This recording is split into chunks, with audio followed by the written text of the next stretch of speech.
Hi കൂട്ടുകാരെ, സച്ചിയുടെയും രേവതിയുടെയും ഏറ്റവും പുതിയ വിശേഷങ്ങളിലേക്ക് എല്ലാവർക്കും സ്വാഗതം. അങ്ങനെ നമ്മൾ എല്ലാവരും കാത്തിരുന്നതുപോലെ സച്ചി അറിയാതെ തന്നെ രേവതി ദേവുവിൻ്റെയും അരുണിൻ്റെയും വിവാഹം രജിസ്റ്റർ മാരേജ് ചെയ്ത് കൊടുക്കുന്നുണ്ട്. എന്നിട്ട് ഒന്നും അറിയാത്ത രീതിയിൽ ദേവു സ്വന്തം വീട്ടിൽ തന്നെ താമസിക്കുകയാണ് കേട്ടോ. അങ്ങനെ കുറേ നാളുകൾക്ക് ശേഷം എല്ലാവരുടെയും നിർബന്ധപ്രകാരം സച്ചി ഈ വിവാഹത്തിന് സമ്മതിക്കുന്നുണ്ട്. അങ്ങനെ വിവാഹത്തിൻ്റെ രജിസ്ട്രേഷൻ്റെ ആവശ്യങ്ങൾക്കായിട്ട് സച്ചി പോകുന്ന സമയത്താണ് അവരുടെ രജിസ്റ്റർ വിവാഹം നടന്നിട്ടുള്ളതാണ്. അതിൽ പ്രധാന സാക്ഷിയായിട്ട് ഒപ്പിട്ടിരിക്കുന്നത് രേവതിയാണെന്നറിഞ്ഞ് സച്ചി ആകെ ഷോക്കാവുന്നുണ്ട്. അങ്ങനെ അവരുടെ ജീവിതത്തിൽ വലിയ പ്രശ്നങ്ങളൊക്കെ ഉണ്ടാവുന്നുണ്ടെങ്കിലും പിന്നീട് ദേവുവിൻ്റെ വിവാഹം കഴിഞ്ഞിട്ട് ദേവു അരുണും ഒത്തുള്ള ഒരു ജീവിതം മുമ്പോട്ട് നയിക്കുന്നുണ്ട്. എന്നാൽ സച്ചിയുടെ വില കേൾക്കാതെ വിവാഹം കഴിച്ച ദേവുവിന് പിന്നീട് വലിയ തിരിച്ചടികളാണ് സംഭവിക്കുന്നത്. അരുണിൻ്റെ കയ്യിൽ നിന്ന് ഭയങ്കരമായിട്ട് ഉപദ്രവങ്ങളൊക്കെ ഏറ്റുവാങ്ങേണ്ടി വരുന്നുണ്ട്. അങ്ങനെ ദേവുവിനെ ഒരു ദിവസം തല്ലിച്ചതയ്ക്കുകയാണ് കേട്ടോ അരുണ് ചെയ്യുന്നത്. അതിനെ ചോദ്യം ചെയ്യാൻ വേണ്ടിയിട്ട് നമ്മുടെ സച്ചി തന്നെ വേണ്ടി വരുന്ന ഒരു കിടിലൻ എപ്പിസോഡാണ് പറയാൻ പോകുന്നത്. എപ്പിസോഡ് ഫുള്ളായിട്ട് വാച്ച് ചെയ്യണേ. അങ്ങനെ നമ്മുടെ ദേവുവിൻ്റെ നിരാഹാര സമരങ്ങളൊക്കെ നീണ്ടു പോകുന്നുണ്ട്.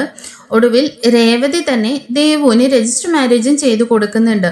അങ്ങനെ വിവാഹ ദിവസം സച്ചി സത്യം തിരിച്ചറിഞ്ഞിട്ട് അവരുടെ വിവാഹം നല്ല രീതിയിലൊക്കെ നടത്താൻ വേണ്ടിയിട്ടുള്ള എല്ലാ കാര്യങ്ങളും ചെയ്തിരുന്നത് സച്ചിയായിരുന്നു.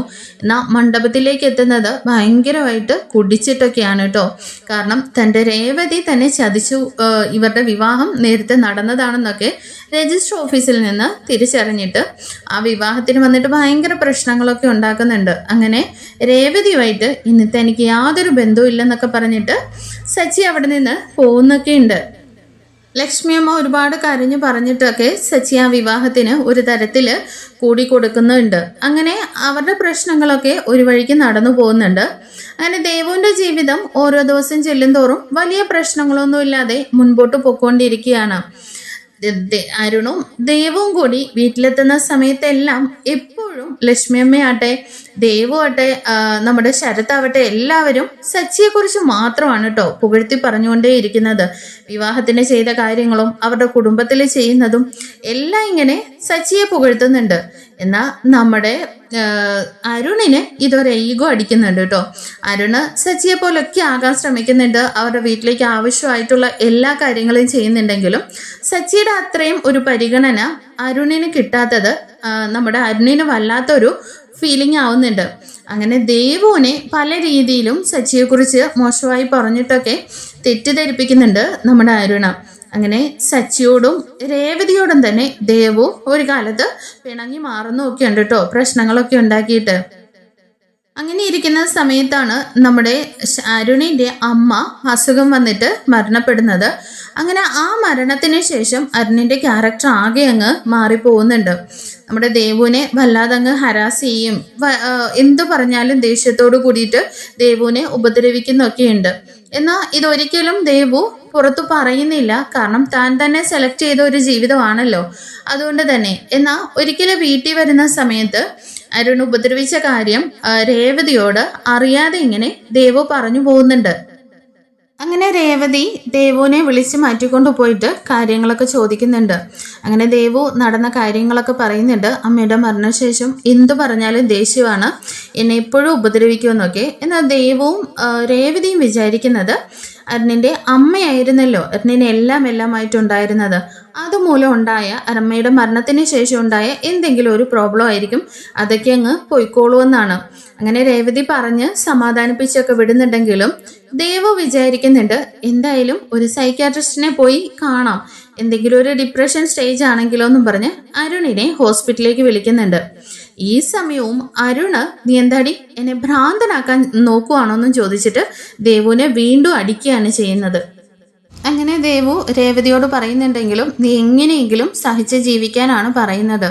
അങ്ങനെ ദേവു ഇന്നല്ലെങ്കിൽ നാളെ മാറുമെന്നും പറഞ്ഞ് പ്രതീക്ഷിച്ച് ജീവിതം മുമ്പോട്ട് കൊണ്ടുപോകുന്നുണ്ട്.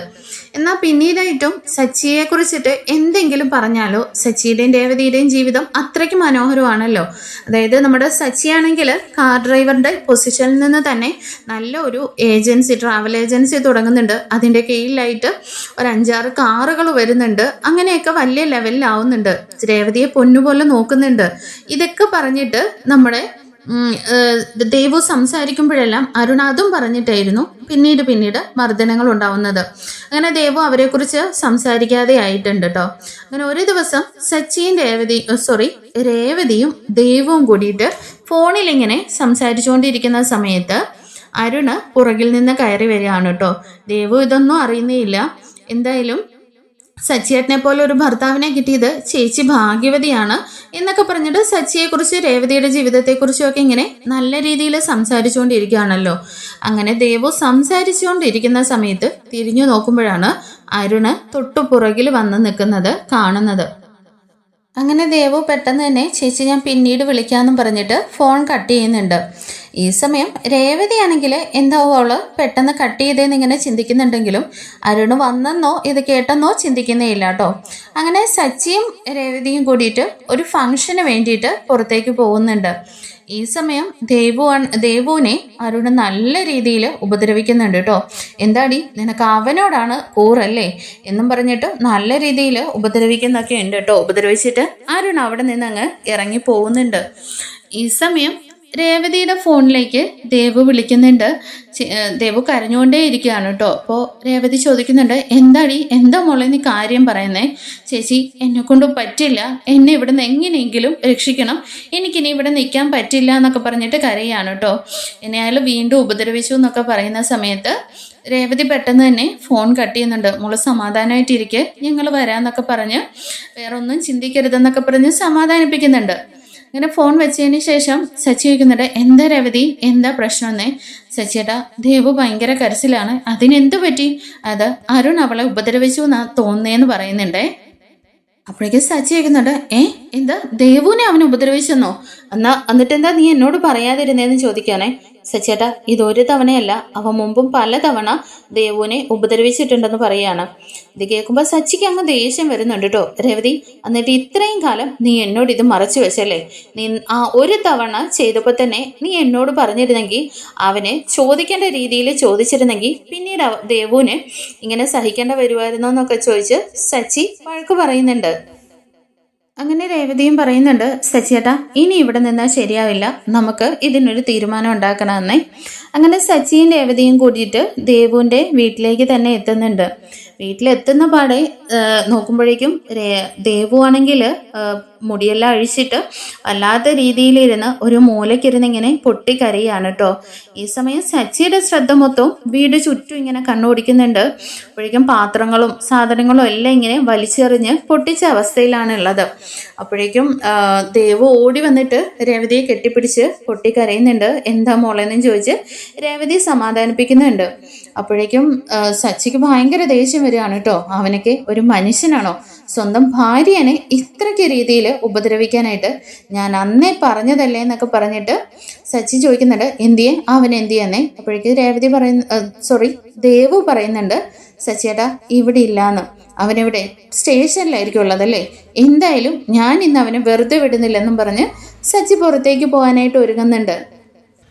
എന്നാൽ രേവതി സച്ചിയെ തടയുന്നുണ്ട് കേട്ടോ. സച്ചിയേട്ടാ എടുത്തു ചാടിയൊന്നും ചെയ്യരുത്, എന്തായാലും അയാളൊരു പോലീസ് ഉദ്യോഗസ്ഥനല്ലേ, അപ്പോൾ ആ രീതിയിൽ നമുക്കെതിരെ പ്രതികരിക്കും, അപ്പോൾ പിന്നെ സൂക്ഷിച്ച് വേണം ഈ കൈകാര്യം ചെയ്യാനെന്നേ. അങ്ങനെ എന്തായാലും ദേവുവിനെ നോക്കും തോറും സച്ചിക്ക് ദേഷ്യവും സങ്കടവും ഒക്കെ വരികയാണ് കേട്ടോ. കാരണം ദേഹത്തെല്ലാം അടിച്ച് ചതഞ്ഞ പാടുകളൊക്കെ ഉണ്ട്, ചുവന്നൊക്കെ കിടക്കുകയാണ്. കാരണം ബെൽറ്റൊക്കെ ഉപയോഗിച്ചിട്ട് അവരുടെ നല്ല രീതിയിൽ ദേവുവിനെ മർദ്ദിച്ചിട്ടുണ്ട്. അപ്പോഴേക്ക് രേവതി ചോദിക്കുന്നുണ്ട്, ദേവു നീ എന്താ സംഭവിച്ചതെന്ന് വെച്ചാൽ കാര്യം തുറന്ന് പറയാനേ. അപ്പോഴേക്കും സച്ചി പറയുന്നുണ്ട്, എന്താ രേവതി നീ പറയുന്നത്? എന്ത് കാര്യം കൊണ്ടാണേലും സ്വന്തം ഭാര്യനെ ഇങ്ങനെ ഉപദ്രവിക്കാൻ വേണ്ടിയിട്ടാണോ ഇവനൊക്കെ പോലീസായത്? ഇവനൊക്കെ സ്വന്തം കുടുംബം നോക്കാതെ നാട് നന്നാക്കാൻ ഇറങ്ങിയവനാണോ?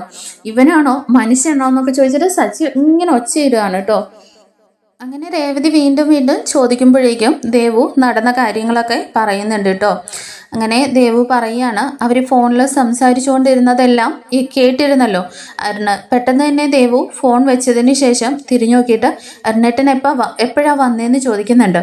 അതെ, നിന്റെ പഞ്ചാര വർത്താനം തുടങ്ങിയപ്പോൾ തന്നെ ഞാൻ വന്നു എന്ന് പറയുകയാണേ. ഈ സമയം ദേവു പറയുന്നുണ്ട്, എർണേറ്റൻ എന്തിനാ ആവശ്യമില്ലാത്ത കാര്യങ്ങളൊക്കെ പറയുന്നത്? ഞങ്ങൾ ക്യാഷ്വലായിട്ട് ഞാൻ ചേച്ചിയോട് സംസാരിച്ചു എന്നേ ഉള്ളന്നേ. ആ അതേതേ ക്യാഷ്വലായിട്ടാ.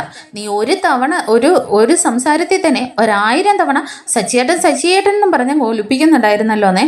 ദേ അരുണേട്ട, ആവശ്യമില്ലാത്ത രീതിയിൽ സംസാരിക്കരുത്.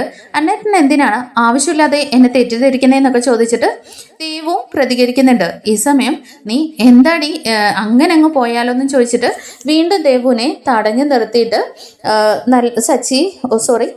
അരുണ് ഉപദ്രവിക്കുകയാണ് കേട്ടോ. അങ്ങനെ ദേവു ഈ കാര്യങ്ങളൊക്കെ ഇങ്ങനെ രേവതിയോട് വിശദീകരിച്ച് കൊടുക്കുകയാണ് ഉണ്ടായ സംഭവങ്ങൾ. ഇതെല്ലാം കേട്ടോണ്ട് നിന്ന സച്ചി പറയുന്നുണ്ട്, കേട്ടില്ലേ രേവതി, ഞാൻ അപ്പോഴേ പറഞ്ഞതാണ് ഇവനൊന്നും അത്ര നല്ല മൈൻഡ് ഉള്ളവനല്ലെന്ന്. സ്വന്തം ഭാര്യനെ അടിച്ച് പരുവാക്കി വെച്ചേക്കുന്ന കണ്ടില്ലേ? ദേവു ആണെങ്കിൽ ഒരു കൊച്ചു കുഞ്ഞല്ലേ, അവളെ ഇത്രമാത്രം ഉപദ്രവിക്കാനായിട്ട് അവനെന്താ ഭ്രാന്താണോ എന്നൊക്കെ ചോദിച്ചിട്ട് സച്ചി പറയുന്നുണ്ട്, ഇതിനാണ് ഞാൻ അന്ന് നിങ്ങളോട് നേരത്തെ പറഞ്ഞത് ഈ കല്യാണം നടത്തരുതെന്ന്. അപ്പോഴേക്ക് ദേവു പറയുന്നുണ്ട്, അല്ല സച്ചിയേട്ടാ, ആദ്യമൊന്നും പ്രശ്നങ്ങളൊന്നും ഇല്ലായിരുന്നു. പിന്നെ അദ്ദേഹത്തിൻ്റെ അമ്മയുടെ മരണത്തിന് ശേഷമാണ് ഇങ്ങനെയൊക്കെ ഉണ്ടായത്. അപ്പോൾ അത് മൂലം ഉണ്ടായ ഡിപ്രഷൻ ആയിരിക്കാമെന്നാണ് ഞങ്ങൾ കരുതിയെന്നേ. അപ്പോഴേക്ക് സച്ചി പറയുന്നുണ്ട്, അതെ, നിന്റെ ചേച്ചി ഇത്രയും നാളെ എല്ലാം അറിഞ്ഞിട്ട് മറച്ചു വെച്ചു. ഇതെന്നോട് നേരത്തെ പറഞ്ഞിരുന്നെങ്കിൽ അവന് കൊടുക്കേണ്ടത് ഞാൻ സമയത്ത് തന്നെ കൊടുത്തേനെന്ന് പറയുകയാണ്. ദേവ വീണ്ടും പറയുന്നുണ്ട്, സച്ചിയേട്ടാ ആദ്യം എന്നോട് നല്ല സ്നേഹമായിരുന്നു. പിന്നീടാണ് ഇങ്ങനെ പ്രശ്നങ്ങൾ ഉണ്ടായത്. അരുണേട്ടൻ്റെ മനസ്സിൽ എന്താണുള്ളതെന്ന് പോലും എനിക്ക് അറിയാൻ പറ്റുന്നില്ല എന്ന് പറഞ്ഞിട്ട് ദേവ് കരയാണ് കേട്ടോ. അപ്പോഴേക്കും രേവതി ഇങ്ങനെ സമാധാനിപ്പിക്കുന്നുണ്ട്. എന്നാൽ സച്ചി പറയുന്നുണ്ട്, ഇതേ തുടക്കം തന്നെ എന്നോട് പറയാത്തതിൻ്റെ പ്രശ്നങ്ങളാണ്. ചോദിക്കാനും പറയാനും ആരുമില്ലെന്ന് വിചാരിച്ചിട്ടാണ് അവ വീണ്ടും നിന്നെയിട്ട് ഉപദ്രവിച്ചു തന്നെ. ദേവ് പറയുന്നുണ്ട്, സച്ചിയേട്ട ഇതൊക്കെ പറഞ്ഞാൽ നിങ്ങളെല്ലാവരും വിഷമിക്കുമെന്ന് എനിക്കറിയാം. അതുകൊണ്ടാണ് ഞാൻ പറയാതിരുന്നേനെ. എന്തായാലും ഞങ്ങൾ വിഷമിക്കുമെന്ന് കരുതിയിട്ട് നീ ഇത്രത്തോളം ഈ വീട്ടിൽ കിടന്ന് അനുഭവിച്ചില്ലേ? ഇവ നിന്നെ കൊല്ലാതെ ബാക്കി വെച്ചത് മാത്രമാണ് ഭാഗ്യം. എന്തായാലും രേവതി, നീ ദേവുവിനെ വിളിച്ചിട്ട് വീട്ടിലേക്ക് കൊണ്ടുപോകാനുള്ളത് ഡ്രസ്സെല്ലാം എടുക്ക്. ഇപ്പം തന്നെ ഇവിടെ നിന്ന് പോകണം. ഒരു നിമിഷം പോലും ഇനി ഈ വീട്ടിൽ നിൽക്കണ്ടെന്ന് പറയാനേ. അപ്പോഴേക്ക് ദേവു പറയുന്നുണ്ട്, വേണ്ട, സാരമില്ല, ഞാൻ ഇവിടെ തന്നെ നിന്നോളാം എന്നൊക്കെ പറയുകയാണ്. രേവതിയും പറയുന്നുണ്ട്, സച്ചിയേട്ടൻ പറഞ്ഞത് തന്നെയാണ് ശരിയ. ഇനി എന്തായാലും നിന്നെ ഇവിടെ ഇട്ട് കൊടുക്കാനായിട്ട് ഞങ്ങൾക്ക് മറ്റാരുമില്ല. എന്തായാലും രേവതി തന്നെ പോയിട്ട് ഡ്രസ്സൊക്കെ എല്ലാം എടുത്തിട്ട് ദേവുവിനെയും കൂട്ടി സച്ചിയും രേവതിയും കൂടിയിട്ട് ലക്ഷ്മിയമ്മയുടെ വീട്ടിലേക്കാണ് കേട്ടോ കൊണ്ടുവന്നത്. കാര്യങ്ങളൊന്നും ലക്ഷ്മിയമ്മ അറിഞ്ഞിട്ടുണ്ടായിരുന്നില്ല. ദേവുവിനെ കാണുമ്പോൾ തന്നെ ലക്ഷ്മിയമ്മ എന്താ മോളെ, എന്താ പറ്റിയെന്നും പറഞ്ഞിട്ട് ഓടി കരഞ്ഞുകൊണ്ട് ചെല്ലുകയാണ്. അങ്ങനെ രേവതിയാണ് ലക്ഷ്മിയമ്മയെ പിടിച്ചിരുത്തി കാര്യങ്ങളെല്ലാം പറഞ്ഞ് സമാധാനിപ്പിക്കുന്നത്. അങ്ങനെ സച്ചി ലക്ഷ്മിയമ്മയോട് പറയുന്നുണ്ട്, എന്തായാലും ഇനി ഉടനെ എങ്ങും ദേവുവിനെ അവൻ്റെ കൂടെ വിടണ്ട. അവൻ ചെയ്തത് തെറ്റാണെന്ന് മനസ്സിലാക്കി ഇവിടെ വന്ന് മാപ്പ് പറയാതെ ദേവുവിനെ തിരിച്ചയക്കേണ്ടെന്നും പറഞ്ഞിട്ട് സച്ചി അവിടെ നിന്നങ്ങ് പോകുന്നുണ്ട്. നമ്മുടെ സച്ചി നേരെ പോകുന്നത് മറ്റെവിടേക്കുമല്ല, ദേവുവിൻ്റെ വീട്ടിലേക്ക് തന്നെയാണ് കേട്ടോ, അരുണിൻ്റെ വീട്ടിലേക്ക്. അങ്ങനെ ചെന്നിട്ട് അരുണ് വീട്ടിൽ വന്നിട്ടുണ്ടായിരിക്കില്ല. സച്ചി ചെന്നിട്ട് കഥകൊക്കെ തുറന്നിട്ട് അവിടെ കയറി ഇങ്ങനെ ഇരിക്കുകയാണേ. ഈ സമയം കുറേ സമയത്തിന് ശേഷം അരുണ് വീട്ടിലേക്ക് എത്തുന്നുണ്ട്. വരുന്നതേ നമ്മുടെ സച്ചി ഇങ്ങനെ കാലുമേ കാലൊക്കെ വെച്ചിട്ട് അവിടെ കയറി ഇരിക്കുകയാണല്ലോ. സച്ചിയെ കാണുന്നതേ അരുണിന് ഭയങ്കര ദേഷ്യം വരുന്നുണ്ട്. ദേവുവിനെ ഇങ്ങനെ ഒച്ചത്തിൽ വിളിക്കുകയാണ് കേട്ടോ. ദേവു ഈ കണ്ടവന്മാരെയൊക്കെ ആരെ എൻ്റെ പെരക്കകത്ത് വിളിച്ചിരുത്തിയേക്കുന്നതെന്നൊക്കെ ചോദിക്കുകയാണേ. ദേവുവിനെ കുറേ ഇങ്ങനെ വിളിക്കുന്നുണ്ടെങ്കിലും മറുപടിയൊന്നും കിട്ടുന്നില്ലല്ലോ. അപ്പോഴേക്കും സച്ചി പറയുന്നുണ്ട്, അതെ, നീ ദേവൂ എന്നും പറഞ്ഞ് കിടന്ന് അലറി വിളിക്കണ്ട. അവൾ ഇനി വിളി കേൾക്കാനും പോകുന്നില്ല. നിന്റെ വീട്ടിൽ നിന്ന് അവൾ എപ്പോഴേ രക്ഷപ്പെട്ടു എന്ന് പറയുകയാണേ. അരുണും ഭയങ്കര ദേഷ്യത്തോട് കൂടിയിട്ട് സച്ചിയോട് ചോദിക്കുന്നുണ്ട്, അല്ല നിന്നോടാരാടാ എൻ്റെ വീട്ടിൽ കയറാൻ പറഞ്ഞേന്നേ? അതെ, നിന്റെ വീട്ടിൽ കയറണമെന്ന് എനിക്ക് പ്രത്യേകിച്ച് ഒരാഗ്രഹവും ഇല്ല. പിന്നെ നീയായിട്ട് എന്നെ ഇങ്ങോട്ട് വരുത്തിച്ചാൽ പിന്നെ വരാതിരിക്കാൻ പറ്റുമോന്നേ. അപ്പോഴേക്കും ദേവു എവിടെയെന്ന് ചോദിക്കുന്നുണ്ട് കേട്ടോ അരുണ് ദേഷ്യത്തോട് കൂടിയിട്ട്. അല്ല, നീ അവളെ നല്ല രീതിയിൽ ഇവിടെ സംരക്ഷിച്ച് വെച്ചിരിക്കുകയാണെന്ന് എനിക്ക് മനസ്സിലായി. അതുകൊണ്ട് തന്നെ ഞാനും രേവതിയും കൂടിയിട്ട് ദേവുവിനെ മനുഷ്യന്മാർ താമസിക്കുന്നിടത്ത് കൊണ്ട് താമസിപ്പിച്ചിട്ടുണ്ട്. അല്ലാതെ മൃഗങ്ങൾ താമസിക്കുന്നിടത്ത് ഇനി അവൾ വേണ്ടാന്ന് ഞങ്ങൾ അങ്ങ് തീരുമാനിച്ചു എന്ന് പറയാനേ. അപ്പോഴേക്കും അരുണിന് ഭയങ്കര ദേഷ്യത്തോട് കൂടിയിട്ട് വന്ന് സച്ചിയുടെ കോളറിൽ പിടിക്കുകയാണ് കേട്ടോ. എൻ്റെ ഭാര്യയെ എവിടെ നിന്ന് വന്ന് കൂട്ടിക്കൊണ്ടുപോകാൻ നീ ആരാടാ? അവൾ എന്നോട് ചോദിക്കാതെ ഈ വീട്ടിൽ നിന്ന് ഇറങ്ങില്ല എന്നൊക്കെ പറയുന്നുണ്ട്. ഈ സമയം സച്ചി പറയുന്നുണ്ട്, അതെ, നീ നിന്റെ ഭാര്യനെ നല്ല രീതിയിൽ നോക്കിയിരുന്നെങ്കിൽ സ്നേഹിച്ചിരുന്നെങ്കിൽ അവളെ ഞങ്ങൾ വിളിച്ച ഉടനെ ഇറങ്ങി വരില്ലായിരുന്നെന്നേ. ഇത് കേൾക്കുമ്പോൾ അരുണിനും ഭയങ്കര ദേഷ്യം വരുന്നുണ്ട് കേട്ടോ. അതെ, എൻ്റെ കുടുംബത്തിലെ കാര്യം എന്ത് ചെയ്യണമെന്ന് എനിക്കറിയാം. എൻ്റെ ഭാര്യയുടെ കാര്യത്തിൽ നീ ഇടപെടണ്ടെന്ന് പറയാണ് കേട്ടോ. അപ്പോഴേക്കും സച്ചി പറയുന്നുണ്ട്, നാണം ഉണ്ടോടാ നിനക്ക് ഭാര്യ എന്ന് പറയാൻ? അങ്ങനെ പറയാനുള്ള ഒരു അവകാശമെങ്കിലും നിനക്കുണ്ടോയെന്ന് ചോദിക്കാനേ. അതെ, ആഫ്റ്റർ ഓൾ നീ ഒരു ഡ്രൈവറാണ്. നിനക്ക് എന്തായാലും നിന്നേക്കാളും വിദ്യാഭ്യാസവും നല്ലൊരു ഗവൺമെൻറ് എംപ്ലോയി ആയ എനിക്ക് നിന്നേക്കാളും ഒരു അഭിമാനവും അർഹതയൊക്കെ ഉണ്ടെന്ന് പറയാനേ. അപ്പോഴേക്കും സച്ചി പറയുന്നുണ്ട്, അതെ, നീ ഒരു ഗവൺമെൻറ് എംപ്ലോയി അല്ലേ? സ്വന്തം ഭാര്യനെ പോലും നേരെ ചൊന്ന് നോക്കാൻ അറിയാത്തവനാണോടാ നാട് നന്നാക്കാൻ ഇറങ്ങിയേക്കുന്നതെന്ന് ചോദിച്ചിട്ട് അരുണിനോട്ട് ഒറ്റ അടി അങ്ങ് അടിക്കുകയാണ് കേട്ടോ. ഈ സമയം അരുണാണെങ്കിൽ സച്ചി അങ്ങ് തള്ളി മാറ്റിയിട്ട് പറയുന്നുണ്ട്, അതെ ദേവു, ഞാൻ താലി കെട്ടിയ പെണ്ണാണ്. അവളെ ഞാൻ അടിക്കുവോ ഇരിക്കുവോ എന്താണെന്ന് വെച്ചാൽ ചെയ്യും. അത് ചോദിക്കാൻ നീ ആരാടാന്നേ? എന്നാൽ സച്ചി പറയുന്നുണ്ട്, ദേവു എൻ്റെ വീട്ടിലെ പെണ്ണാടാ. അവൾക്ക് എന്ത് സംഭവിച്ചാലും ചോദിക്കാനായിട്ട് ഈ സച്ചി എന്നും മുൻപിലുണ്ടാവും. പിന്നെ നാണം ഉണ്ടോടാ? നീയൊക്കെ ഒരു മനുഷ്യനാണോ? നിനക്ക് വേണ്ടി പോരാടി വളരെ കഷ്ടപ്പെട്ട് അവൾ നിന്നോടുള്ള സ്നേഹം കൊണ്ട് നിന്റെ ജീവിതത്തിലേക്ക് കടന്നു വന്നതാ. അതിന് നീ അവൾക്ക് കൊടുത്ത സമ്മാനം എന്താണെന്ന് നിനക്കറിയണ്ടേ? നിന്റെ മുഖത്തടിച്ചാലും ചോര വരുമോന്ന് ഞാനൊന്ന് നോക്കട്ടെ എന്ന് സച്ചി പറയുന്നുണ്ട്. അരുണ് പറയുന്നുണ്ട്, നീ എൻ്റെ വീട്ടിൽ കയറി വന്നിട്ട് നീ എന്നെ മര്യാദ പഠിപ്പിക്കുന്നോന്ന് ചോദിച്ചിട്ട് രണ്ടുപേരും തമ്മിൽ അങ്ങോട്ടും ഇങ്ങോട്ടും ഉന്തും തള്ളുമൊക്കെ ആവുന്നുണ്ട്. അങ്ങനെ സച്ചിയാണെങ്കിൽ കൈ ഓങ്ങുന്നുണ്ട് കേട്ടോ അരുണിൻ്റെ നേരെ. അപ്പോഴേക്കും ഒരു പോലീസുകാരൻ്റെ നേരെ നീ കൈ ഓങ്ങുന്നോടാന്ന് ചോദിച്ചിട്ട് നേരെ അരുണ് സച്ചിയുടെ നേരെ പാഞ്ഞു വരികയാണേ. അപ്പോഴേക്കും സച്ചിയാണെങ്കിൽ കാല് പൊക്കി അങ്ങോട്ട് ഒറ്റ ചവിട്ടം കാണണം കേട്ടോ. കൈയല്ലടാ കാലാ പൊക്കുന്നതെന്നും പറഞ്ഞേ. അരുണാണെങ്കിൽ തെറിച്ചു പോയിട്ട് ആ സോഫയിലേക്ക് അങ്ങ് വീഴുകയാണ് കേട്ടോ. അങ്ങനെ അവിടെ നിന്ന് വീണ്ടും അരുൺ എണീറ്റ് വരുന്നുണ്ടെങ്കിലും സച്ചി അരുണിൻ്റെ രണ്ട് കൈകളും പിടിച്ച് പുറകിലേക്ക് അങ്ങ് ലോക്കാക്കുകയാണേ. അങ്ങനെ അരുണിന് പിന്നീട് ഒന്നും ചെയ്യാൻ പറ്റുന്നില്ല. കൈ പിടിച്ചിട്ട് തിരിച്ചു വിടുകയാണ് കേട്ടോ. നീ ഒരു പെണ്ണിനെ തൊട്ട നിന്റെ കൈ ഇനി വേണോ വേണ്ടോ എന്ന് ഞാൻ തീരുമാനിക്കാന്നേ. അങ്ങനെ ഭയങ്കര വേദന കൊണ്ട് അരുണിങ്ങനെ സച്ചി വിട് സച്ചി എനിക്ക് വേദനിക്കുന്നു എന്ന് പറയുകയാണേ. അങ്ങനെ അരുണിന് ഒന്നും ചെയ്യാൻ പറ്റുന്നില്ലല്ലോ. അപ്പോഴേക്ക് സച്ചി പറയുന്നുണ്ട്, നിനക്ക് വേദനിക്കുന്നുണ്ടോടാ? അപ്പോൾ നീ എത്രമാത്രം അടിച്ചു ഉപദ്രവിച്ചും ആ പെണ്ണിനെ നീ വേദനിപ്പിച്ചിട്ടുണ്ടാവും. അവളെ എത്രമാത്രം സഹിച്ചു. നിന്നോടുള്ള സ്നേഹം കൊണ്ട് പിടിച്ചു നിന്ന അവളെ നീ ഇത്രയ്ക്ക് ക്രൂരത കാണിച്ചില്ലേടാന്നൊക്കെ ചോദിച്ചിട്ട് നീ ഇത്രയും നാൾ ഞാൻ അറിയാതിരുന്നതുകൊണ്ട് മാത്രമാണ് നീ ഇത്രയും നാൾ നീ ജീവനോടിരുന്നത്. അതെ, ഈ സച്ചിയുടെ വീട്ടിലെ പെണ്ണിനെ ഉപദ്രവിച്ച ഈ സച്ചി തന്നെ ചോദ്യം ചെയ്യുമെന്നും പറഞ്ഞിട്ട് നല്ലൊരു ഫൈറ്റ് സീനൊക്കെയാണ് കേട്ടോ വരാൻ പോകുന്നത്. അങ്ങനെ ഇങ്ങനെ കരയാണ് അരുണ്. കാരണം കൈ പിടിച്ച് തിരിച്ചു വിട്ടിരിക്കുകയാണല്ലോ. അപ്പോഴേക്കും അരുണിൻ്റെ ബെൽറ്റ് അങ്ങ് ഊരിയെടുത്തിട്ട് സച്ചി ആ ബെൽറ്റ് കൊണ്ടും നല്ല രീതിയിൽ അടിക്കുന്നുണ്ട് കേട്ടോ. ഈ ബെൽറ്റ് ഉപയോഗിച്ചല്ലേ നീ ദേവുവിനെ അടിച്ചത്, ആ വേദനയും നീ അറിയണമെന്നും പറഞ്ഞിട്ട്. അപ്പോഴേക്കും സച്ചി വിട് സച്ചി എനിക്ക് വേദനിക്കുന്നു എന്നും പറഞ്ഞിട്ട് അരുണിങ്ങനെ പറയുന്നുണ്ട്. അതിനുശേഷമായിട്ട് സച്ചി പറയുന്നുണ്ട്, അതെ നീ ഇനി എന്തായിരിക്കും കംപ്ലൈൻറ്റ് ചെയ്യാൻ പോകുന്നത്? ഒരു പോലീസുകാരൻ്റെ വീട് ഒരു ഡ്രൈവർ വന്ന് അതിക്രമിച്ച് ഉപദ്രവിച്ചെന്നോ? എന്തായാലും അത് പറഞ്ഞാലേ നിനക്ക് തന്നെയായിരിക്കും നാണക്കേട്. അതുകൊണ്ട് നീ എന്ത് വേണേലും ചെയ്തോന്ന് സച്ചി പറയുന്നുണ്ട്. ഈ സമയം അരുണ് പറയുന്നുണ്ട്, അതെ എൻ്റെ വീട്ടിൽ വന്ന് എൻ്റെ ഭാര്യയെ കടത്തിക്കൊണ്ടു പോയെന്നായിരിക്കും ഞാൻ കംപ്ലൈൻറ്റ് ചെയ്യാന്നേ. അതെ, ഈ വീട്ടിൽ വന്നപ്പോൾ ഉണ്ടായിരുന്ന ദേവുവിൻ്റെ കോലം കൊണ്ട് ഞങ്ങൾ സ്റ്റേഷനിൽ പോയിരുന്നെങ്കിലേ നീ പിന്നെ ജോലി ഉണ്ടാവില്ല, ജയിലിലും പോയി കിടന്നേനെ. പിന്നെ ഇനി ഇതുപോലെ എങ്ങാണോ ആവർത്തിച്ചാൽ നിനക്ക് ജോലി ചെയ്യാൻ കയ്യും കാലും ഉണ്ടായിരിക്കില്ല എന്ന് സച്ചി ഒരു വാണിംഗും കൊടുക്കുന്നുണ്ട് കേട്ടോ. എന്നിട്ട് സച്ചി വീണ്ടും തിരിച്ചു വന്നിട്ട് പറയുന്നുണ്ട്, ഇനി ദേവുവിനെ നല്ല രീതിയിൽ നോക്കി ദേവുവിന്റെ നല്ല ഭർത്താവായിട്ട് നിനക്ക് അവളെ സംരക്ഷിക്കാന്നുണ്ടെങ്കിൽ ആ വീട്ടിൽ ചെന്ന് അവരോട് ചെയ്ത തെറ്റ് ഏറ്റുപറഞ്ഞ് മാപ്പ് ചോദിച്ച ദേവു നിന്റെ കൂടെ ജീവിക്കാൻ വരും. എന്താന്ന് വെച്ചാൽ നീ തീരുമാനിച്ചോന്നും പറഞ്ഞിട്ട് നമ്മുടെ സച്ചിയുടെ ഒരു മാസ് ഡയലോഗൊക്കെ കൊടുത്തിട്ട് ഒരു സൂപ്പർ ഒരു തിരിച്ചുവരവാണ് കേട്ടോ ഉള്ളത്. അപ്പോൾ ഇനി വരാൻ പോകുന്നത് നമ്മൾ കാത്തിരുന്നത് പോലെ തന്നെ നല്ല കിടിലൻ എപ്പിസോഡുകളാണ്. അപ്പോൾ സൂപ്പർ എപ്പിസോഡുകളുടെ വിശേഷങ്ങളൊക്കെ അറിയാൻ വേണ്ടിയിട്ട് നമ്മുടെ ചാനൽ ഇഷ്ടമായ ഒന്ന് ലൈക്ക് ചെയ്തും ഹൈപ്പ് ചെയ്തും സബ്സ്ക്രൈബ് ചെയ്തും സപ്പോർട്ട് ചെയ്യണേ. Thank you for watching.